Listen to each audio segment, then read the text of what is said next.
My name is Mark Mizzoni. I am a broker at Metropark Realty, and we are the exclusive brokerage for Greenpark Homes. We have been since 1987. Greenpark Homes. They're one of the most prolific real estate developers in the Greater Toronto Area. Over 500 projects representing around $35 billion in assets. Mark, you have personally traded $600 million in real estate in your career. Just a little number. Just a small number. What I'm so interested in, and I know the audience is so interested in this, is the psychology of money. What have been some of the largest differences you've seen regarding money and your relationship with money from someone that is a very high net worth and affluent person to a first-time home buyer? So Mark, thank you so much for being on the show. It means a lot to me. Thank you so much. Yeah. So with Greenpark, Greenpark has built over 80,000 homes. We've been talking about how you have all kinds of new home buyer offerings in your inventory, more premium estates. So what would you tell someone who is a new home buyer? What is the best project for them to be looking at that you have in your portfolio right now? It's a great question. It really depends on their needs and their financial situation, because we have stuff ranging from condos in the 500s to estate homes over 2 million. So I'd say right now, as a first-time buyer, it's good to take advantage of that HST rebate that they've introduced on new construction. So we have several condo sites. We have one in Vaughan at the Vaughan Mills Mall called Charisma, and we have a big one in Milton called Thompson Towers, and we have some inventory units there. So we have really good pricing, really good incentives on some of those units, and you can get into something like that for a really attractive price somewhere in the 500s. You know, and it's amazing because in the 500s, we're both in real estate. To me, it feels like it's more and more difficult to find property that you're starting with the number 5 these days. And that's regardless of whether it's a condo, whether it's freehold, right? So that's really great. You are directly meeting a major inventory crisis that we have in this country. So what I'm interested to know is, what would you tell other developers right now? I mean, we've seen a lot of freezing of condo projects taking place. How has that felt for your group? Have you felt that tightening? Have you felt the freezing of the condo market at all? Or has that not affected your growth? It's affected everyone. It's definitely slowed down compared to recent years. In media that if it bleeds, it leads. So there's not a lot of nuance when people are reporting on this stuff. It's just like the end of the world, Canada's done, real estate's done.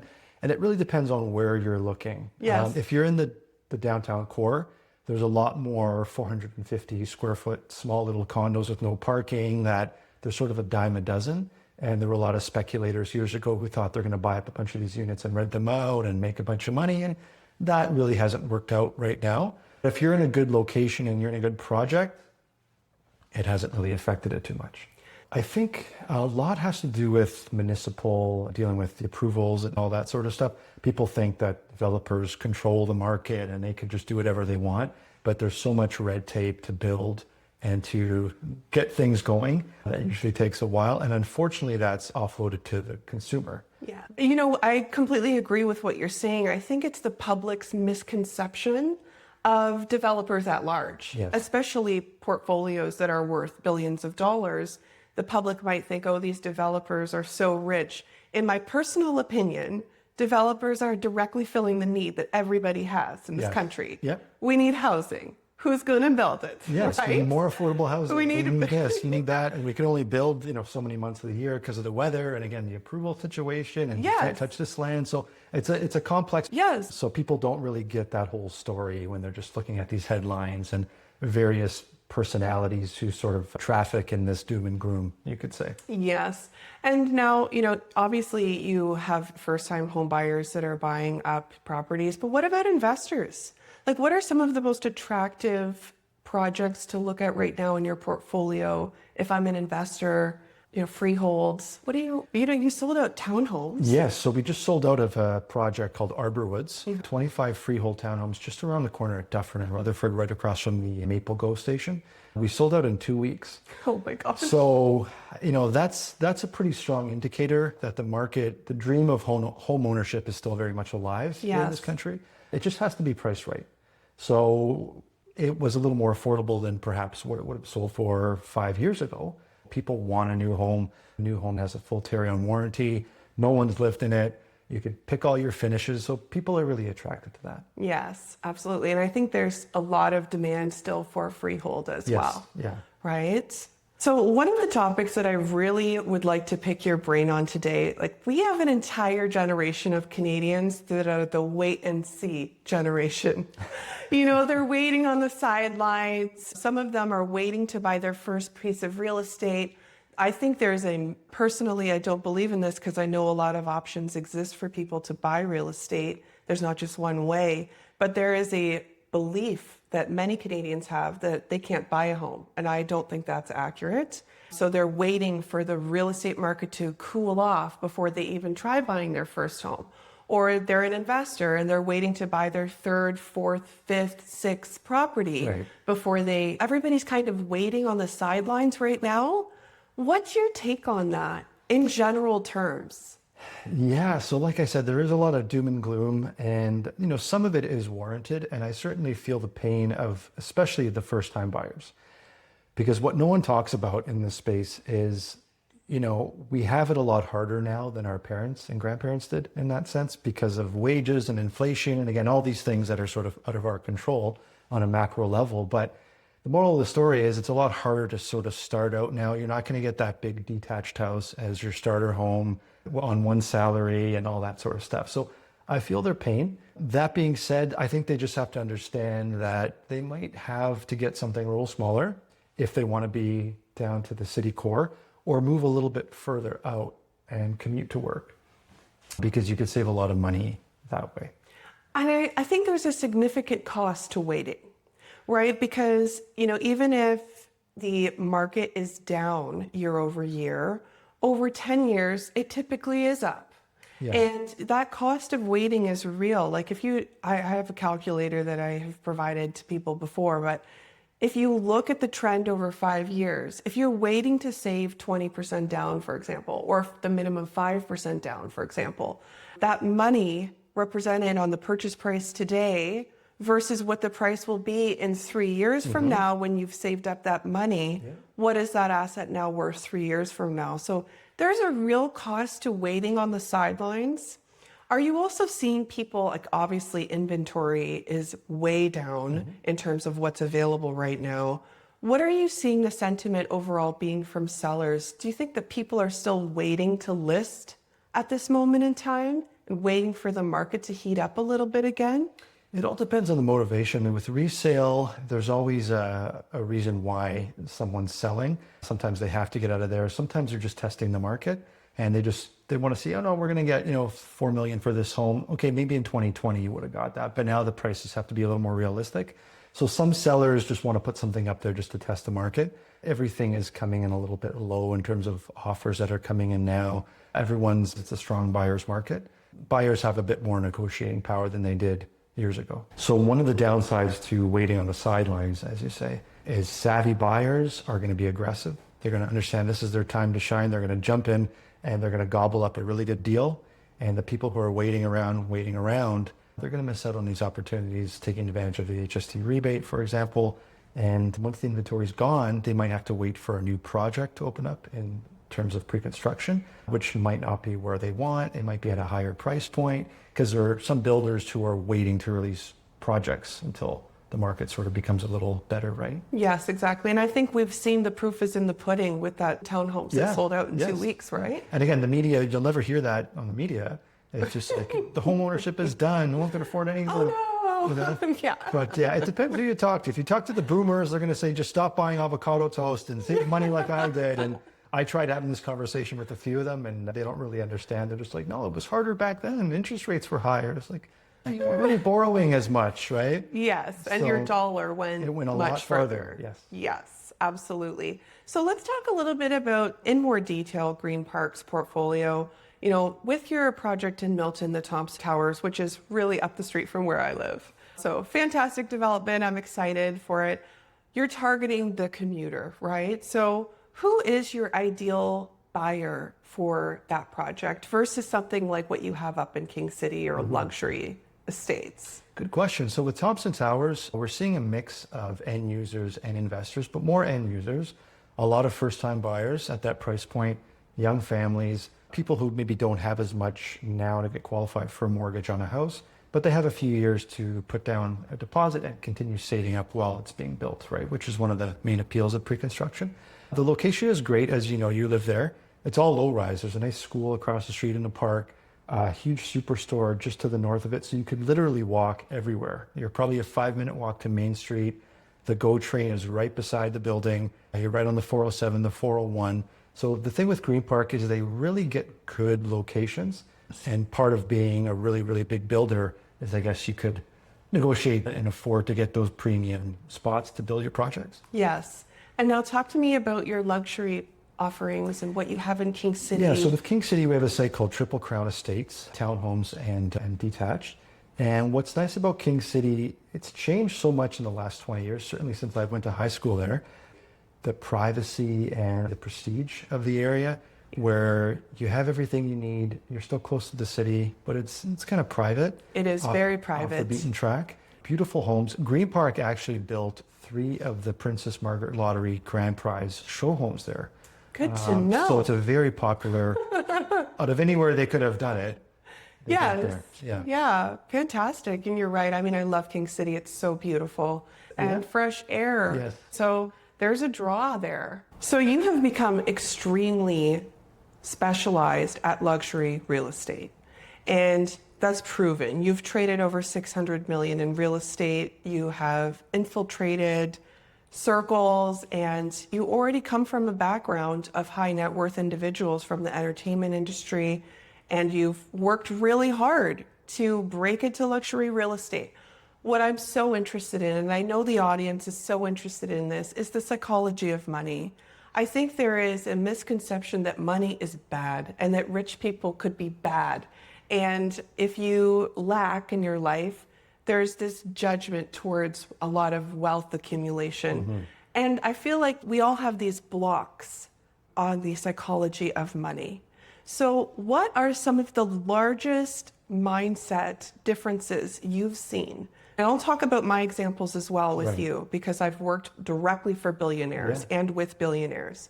So what have been some of the largest differences you've seen regarding money and your relationship with money from someone that is a very high net worth and affluent person to a first-time home buyer? What help could we give the audience in offering pieces of advice on how they could transform their perception and relationship with money? It's a great question. One thing I've noticed certainly is that all of these people have something in common, in that they didn't get to where they are by being foolish with money. So they've always had that relationship with money. You can call it disciplined, you can call it foresight, a combination of those two things, but they're not foolish with their spending. So that's probably the first thing. Yes. Urgency, I find with these people, they're really, really hard workers. Some of them are very gifted, very smart people, but not all of them. Some of them are just people who've worked harder than the next guy.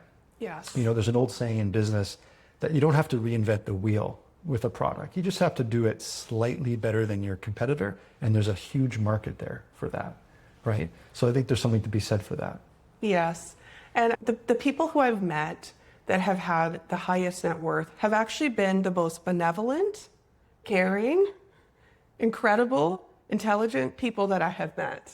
And, you know, people might think, oh, they act like they're the boss, or there's this power dynamic. Like, not always does ego equal wealth, right? Oftentimes it's an inverse relation. So what you would think is, you know, so the people who typically have a lot of money or are very wealthy, sometimes you don't really know. Yes. And they don't always carry themselves that way. Yes. When you're conducting business, there's no room for error. They're very, very particular. They're very specific. Again, they didn't get to where they are by being foolish in business or with their money, with the resources. So there's a sense of urgency. They want something, they want it now, they're going to get it. There's a competitive aspect to their personality, donating to charity, building hospitals. It allows you to give back when you're at that position in life. You know, I think what I would see as the biggest distinguishing factor between people who have built portfolios worth hundreds of millions or billions of dollars is they are a creator. Mm-hmm. They're not a consumer. Yes. right? All of their joy. And this isn't just time. This isn't just focus. This isn't just, I'm going to choose to spend all of my minutes. It's like, no, my joy comes from creating and from building something that I'm offering to society and to people. And that for me is the biggest shift, right? Like if you're consuming, and I've been guilty of this, I've done this, and a lot of people do this. You go home after work, you turn on the TV, you're just consuming. You know, you're just in a cycle where all of those hours could be spent creating something. And that's really where the joy is creating, right? So if you look at large developers, builders, or any entrepreneur who's diversified, not just real estate, they've started creating and they love creating and they love helping people. Yes, and there's a sense of legacy that ties into the builders and stuff like that. So, you know, starting a company like Greenpark, the founder and CEO, Carlo Baldassara, he was an immigrant to this country, I think 19 when he came here. Wow. Could barely speak the language. He was a carpenter. He wasn't wealthy by any stretch of the imagination, and just had this work ethic, this old school work ethic that's very rare to come by these days. But to have a vision of a real familial legacy, building something lasting, takes something special. It does. You know, there's so many stories like that of people who've come to this country as immigrants and had started with nothing and have built these gigantic companies. And I've heard it over and over again on this podcast. So that's really a cool story. Yeah. So we're really kind of living in a polarizing real estate landscape right now, it feels, or the media portrays, right? This crunching of the middle class. You know, you see people, you hear all the time, the rich just keep getting richer, right? Like we hear it constantly. And we also constantly hear, you know, people can't afford to buy real estate anymore, which again, I don't think is true. There are creative ways to get it into the market. So the middle class seems to be slowly disappearing, and there's this polarizing story going on. Do you think that there is hope for everyday Canadians to be able to enter the real estate market and home ownership? What is the truth? Like, forget all of the headlines and the storytelling. What do you personally feel is the truth of the matter? It's definitely harder now, like we've discussed. So there is some truth to that, generally speaking, but it's not impossible. You just have to be savvy. You have to really see opportunities for what they are. For example, of, you know, off-market inventory and stuff that you could pick up for a good deal. And you have to have someone look into the stuff for you, because, you know, with the internet and with the proliferation of everyone thinking that they're an expert at everything, there's a lot of noise out there, and there's something to be said for someone who specializes in something. If I need a mortgage, you know, I'm going to speak to a mortgage broker who does this full time for a living. Yes. For example.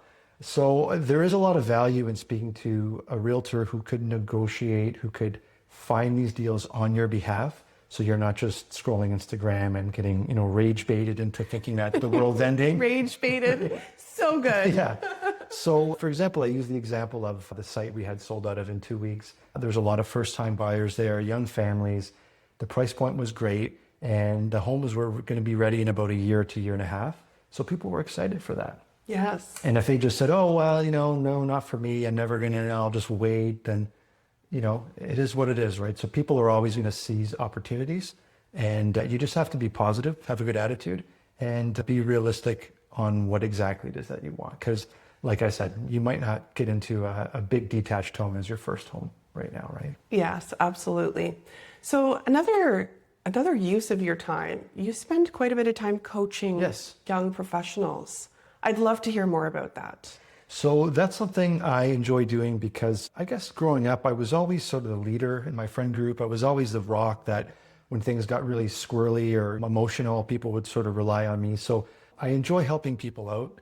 And a lot of young people, new people getting into the business who think it's easy, especially years ago, they're like, oh, I can get into real estate and make a bunch of money. And they realize quickly that, wait a second, it's a lot more difficult than that, right? So there's actually skills you really, really need to polish up on if you want to be successful in any business, but specifically sales and the real estate business.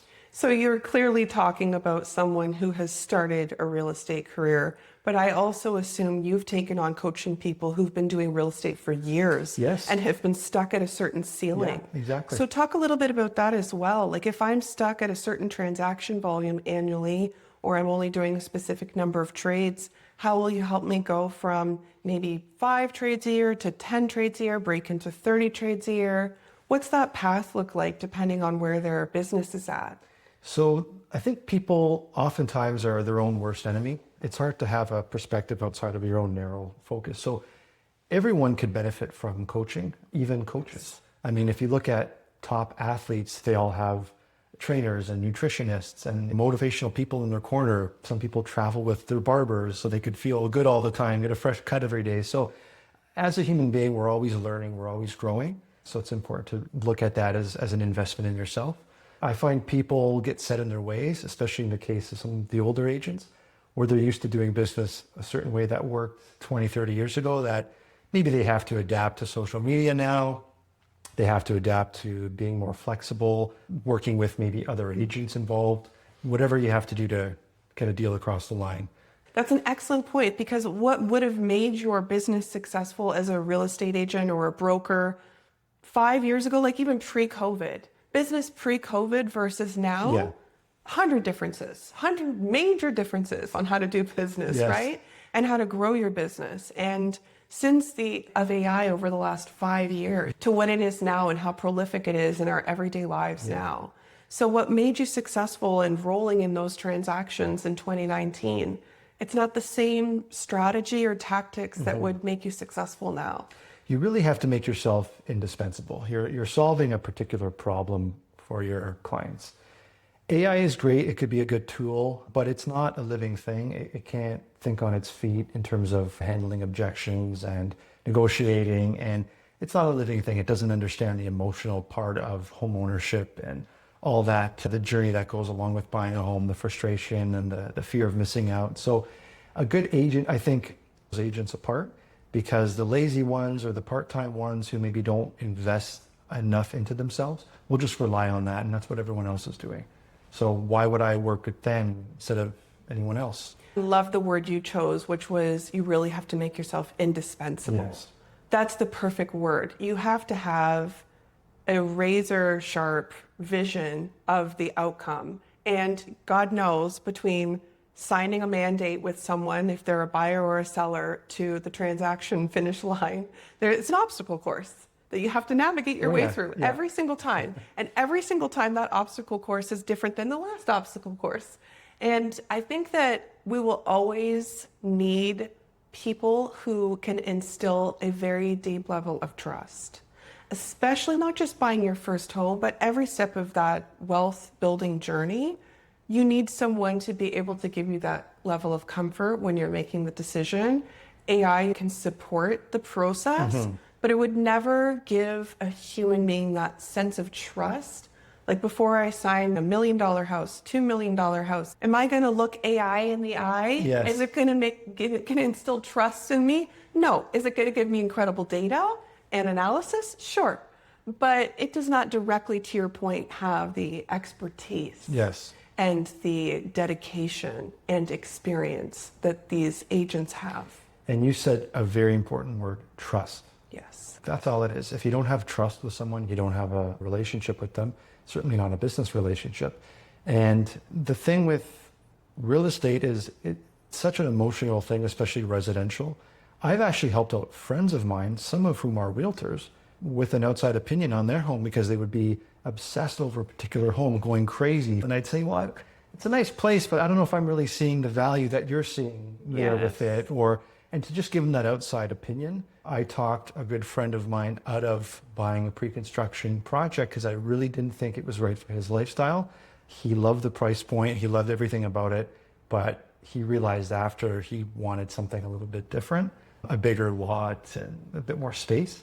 So he thanked me after. He said, if you didn't show up and sort of pull the plug on that, I would have been stuck with this purchase. Yes, exactly. So, trust is important. Trust is everything. Absolutely.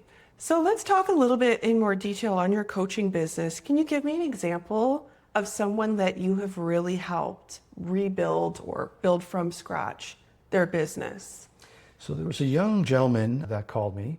He was part-time, he's now full-time real estate agent, and he was struggling to get listings. He was doing around 2 deals a year with the listing side and the buying side, and he was trying everything and just nothing was working. We actually tripled his business in about 6 months.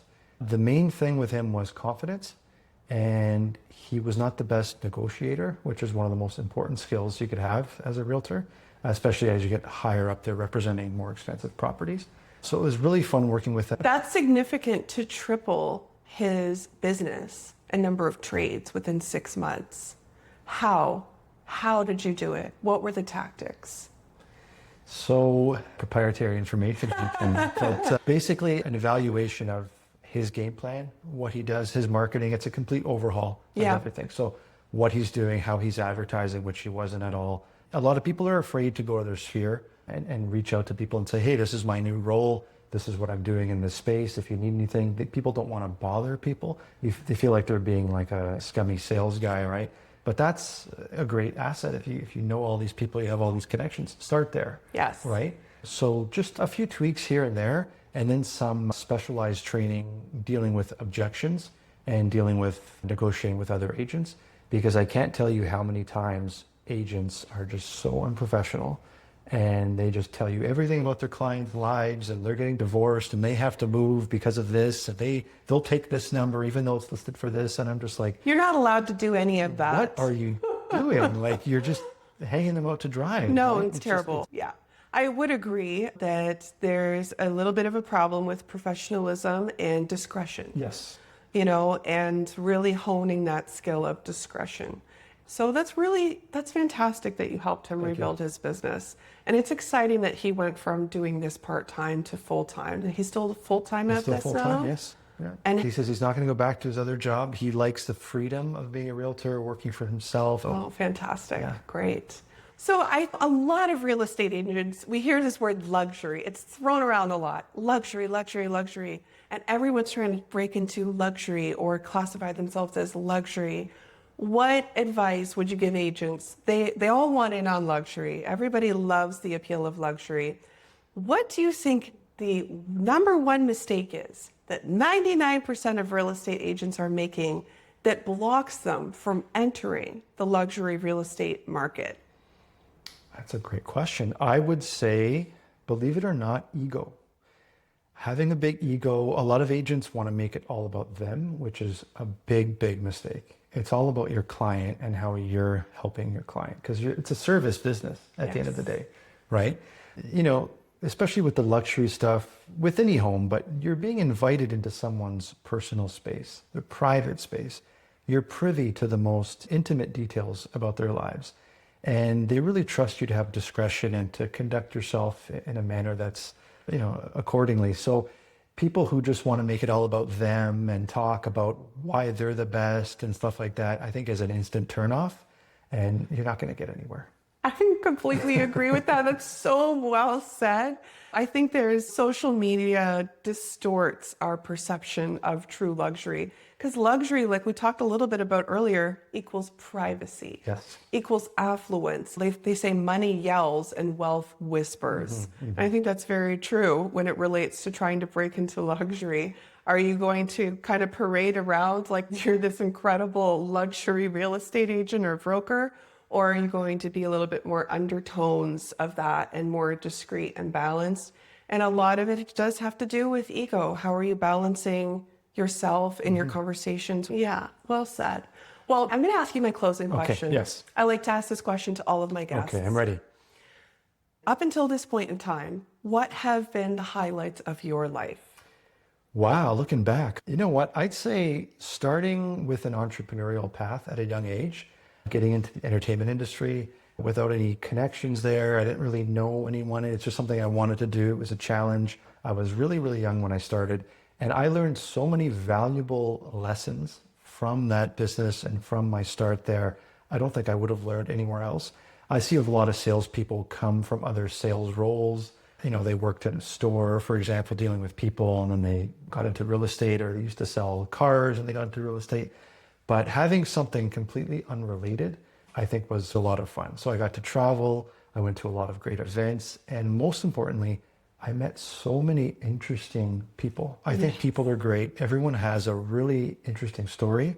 So I love learning about all these different kinds of people, helping them out, and continuing that now with helping people with the most important decisions of their lives, like buying their first home, selling the home that they've raised a family in for years, and it's hard for them to part with it. And where are they going to go? Are they going to downsize to a condo? So again, being that trusted advisor and guide for them is really important to me. And rewarding and gratifying. Yes. Awesome. Well, thank you so much for being on the show. It means a lot to me that you took the time. Thank you. Thank you so much.